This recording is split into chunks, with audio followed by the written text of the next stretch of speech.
On today's Smart 7, A-levels spark anger, tributes to the chat show king and lots more. It's Friday the 18th of August. It's World Breast Cancer Research Day and happy birthday Robert Redford. The Smart 7. It's news, but not the news.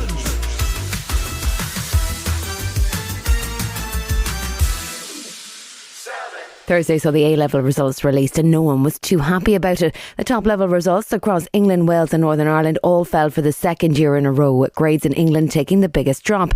The intention is to correct the grade inflation that arose during the pandemic when there were no exams held. Education Secretary Gillian Keegan says the government didn't have much choice but to reset the grades to normal levels. Both A-levels and GCSEs are internationally very highly regarded qualifications. For them to hold value, it's important that we got back to the right grading system.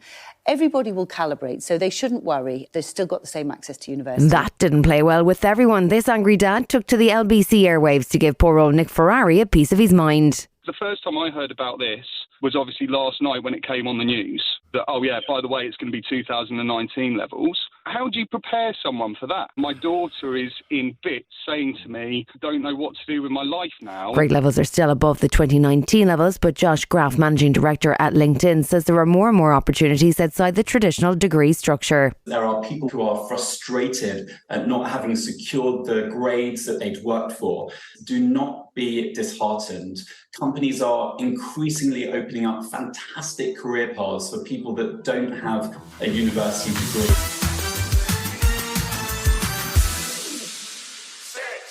The government has now confirmed that it's going to scrap 7 of the 10 NHS cancer targets as it bids to streamline the cancer diagnosis process from October.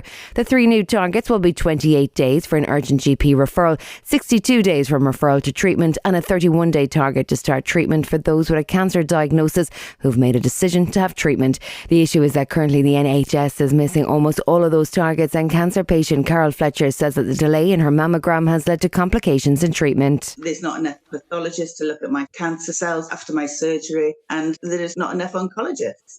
But I put most of my problems down to the fact that my screening was late.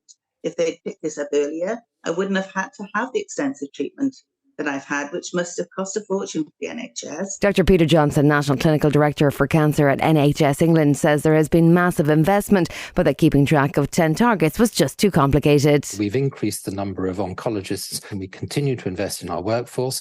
So we are increasing the cancer workforce. It's never as quick as it needs to be. We've more than doubled the number of people being referred in for investigations over the last 10 years.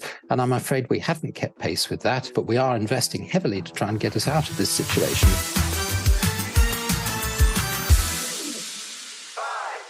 UK Prime Minister Rishi Sunak was busy on the phone on Thursday. He gives Saudi Crown Prince Mohammed bin Salman a buzz to catch up and to invite him for a visit to the UK. That's a controversial move, as the Crown Prince has been off anyone's invite list since the brutal murder of journalist Jamal Khashoggi, which took place in 2018. US intelligence agencies found that he approved the murder but stopped short of issuing sanctions against him.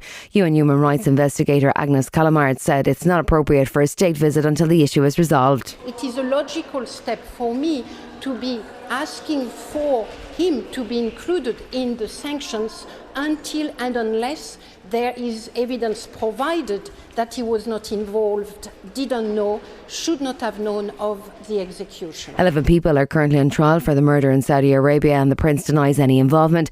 Dr. Alan Mendoza of the Henry Jackson Society, a foreign policy and national security think tank, says that the UK needs to take a practical view and work more closely with Saudi Arabia. He is the leader of an important strategic partner of the UK, and he has been improving their human rights record despite this disgraceful murder. The UK recognises it will have to negotiate even with people who may not be their perfect partners.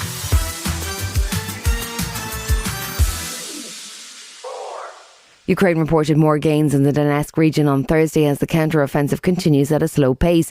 Thursday also saw NATO officials attempt to walk back an awkward diplomatic misstep that occurred when a senior NATO official had appeared to suggest that Ukraine should give up territory to Russia in exchange for NATO membership. He apologised, and his boss, Secretary-General Jens Stoltenberg, speaking in Norway, was busy attempting to reassure Ukraine and NATO members that there had been no sudden change in policy. Stian Jensen himself has made it clear that it came out wrong. That was his message, which is my main message and is NATO's main message. We support Ukraine. We support Ukraine even within the internationally recognized borders they have. So to come on the Smart 7, Adele gets all emotion. We pay tribute to a showbiz legend. Right after this. Welcome back.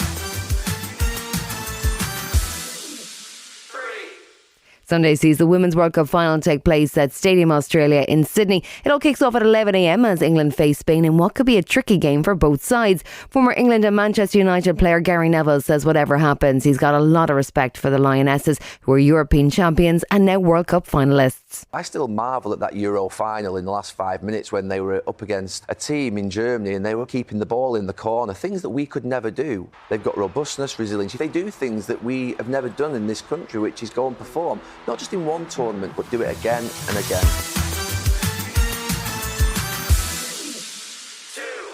We haven't heard a whole lot from Adele recently. She's been busy performing at her residency in Vegas, and you might occasionally catch a glimpse of her on social, firing a t-shirt gun into the crowd of fans.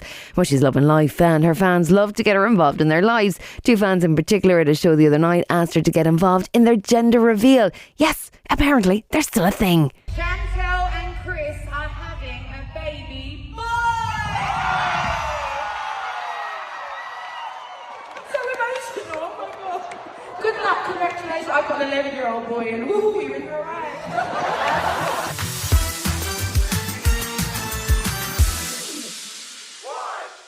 The UK lost another showbiz legend on Thursday with the death of interviewer extraordinaire Sir Michael Parkinson.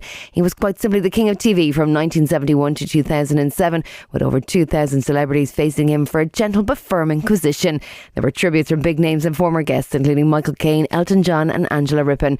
He was 88 years of age and passed away after a short illness in the company of his family. This is one of the most dramatic moments when George Michael gave him his first interview after his LA arrest back in 1998. Rest in peace, Michael. I can remember being 8 or 9 years old and my mum would allow me to stay up only to watch the Parkinson show. She thought it would be a bit of quality watching. She probably wouldn't have been quite as thrilled that I had to take my willy out to get on here. You've been listening to The Smart 7. We'll be back tomorrow at 7 a.m. Hit that follow button and have a great day. Give us 7 minutes and we'll give you the world.